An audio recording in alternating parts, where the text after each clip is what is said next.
Whenever you're ready, as long as it's in the next 10 seconds. Hi, my name is Sam, and today my topic is on the SAT and how it is harmful to a high school student's educational opportunity. So let me tell you a little bit about the SAT and how it started. The Scholastic Assessment Test, formerly known as the Scholastic Aptitude Test, was introduced in 1926 as a way for universities to determine whether a graduated high schooler was ready for college. Since then, it has evolved to become more of a hindrance for high school students to receive an education, a higher education. Today, there is little proven relationship between the performance of a student in high school and the performance of a student on the SAT. According to the data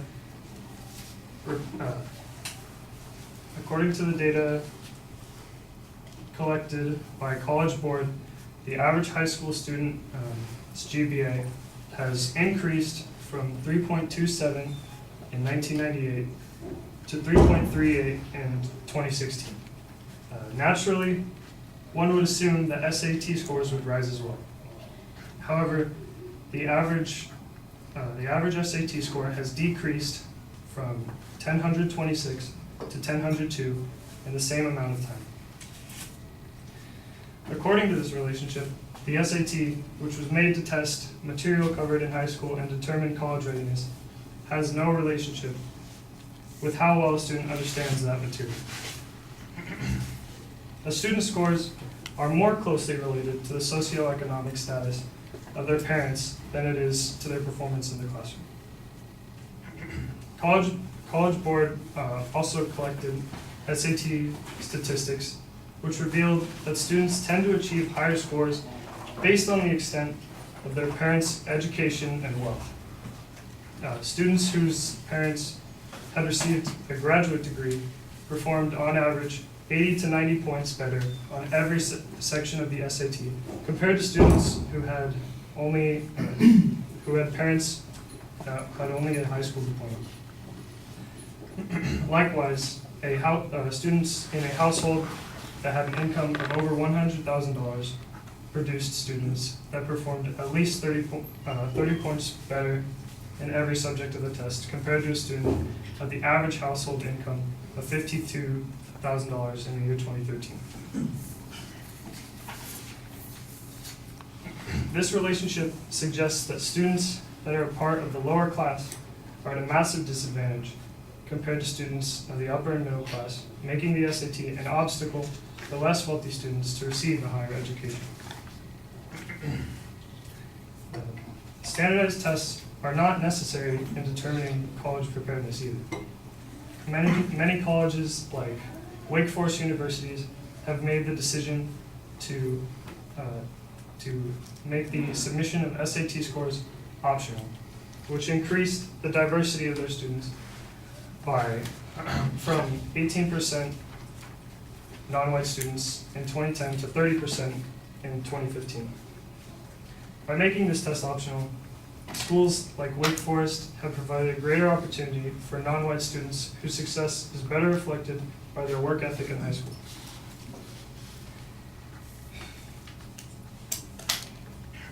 In conclusion, the SAT is an outdated test that better reflects the status of the student's parents and their income instead of their capabilities of success in college.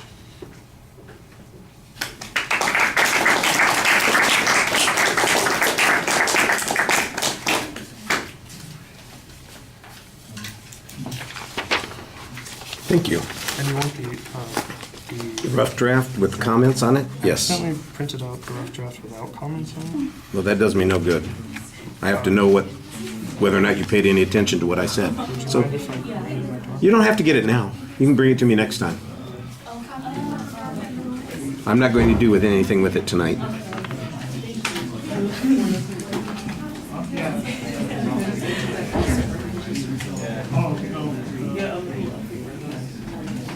Oh, you want these? Can this one? Yeah, you can have that one. The other one? I don't know. Did we run out of them? Hang on a second. I will talk to you in a minute. I'm in the middle of doing something right now. We did run out of them, just so you know. Ran out of the peer evaluation. All right, Sam.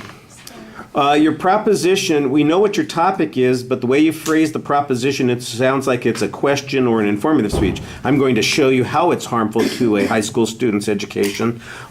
No, just make the argument that it is harmful. You don't use the question phrase version of that. We don't want it to be a question. We want it to be the answer to a question. There's not a preview of what the supporting structure is going to be, and in the body of the speech, there isn't really a structure as well.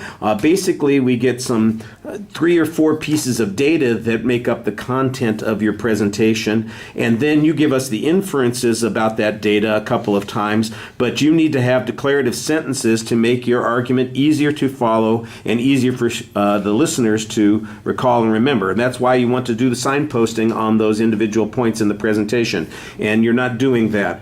I thought that you had a couple of good pieces of evidence from the College Board itself. It's interesting, though, we're going to talk about reasoning, how you're reaching different conclusions than somebody else might reach from the same example. So, for instance, you've got the one piece of evidence that talks about how GPAs have increased over the years, but how the SATs have actually decreased score over time. And your inference is that there's something wrong with the SAT. And, somebody else would look at that and say, it sounds like we've got grade inflation going on. So what is the real answer here? I think you need a little bit more evidence to prove your point. Same sort of thing with the relationship between the economic status of the family and the performance of students on the SAT. You're making the inference that it's money that makes the difference, as opposed to maybe the culture of the family that is successful, that encourages success in their children, versus those that have not had the same degree of success or haven't seen that as being particularly important. So if you're going to make that argument, I think you need to develop it and be able to present some stronger support for those points. The evidence that you presented, the 2 or 3 pieces of evidence that you had, I thought were adequately cited, but you need, I think, more backup on them. The Wake Forest example is a pretty good illustration. You've got some nice statistics there to help make the point about the impact that it's had on diversity. I assume that diversity is an important point. That would have been a good thing to have as a secondary claim that said increasing, getting rid of the SAT would in fact increase diversity. So that should have been one of the objectives of the secondary points of the structure. Delivery is a little bit problematic. You basically are reading the whole time. You don't really look up at the audience. And I think you need to have a little bit more energy so that the argument comes across. You don't have to shout at people, but you do have to kind of engage them a little bit more. All right, thank you.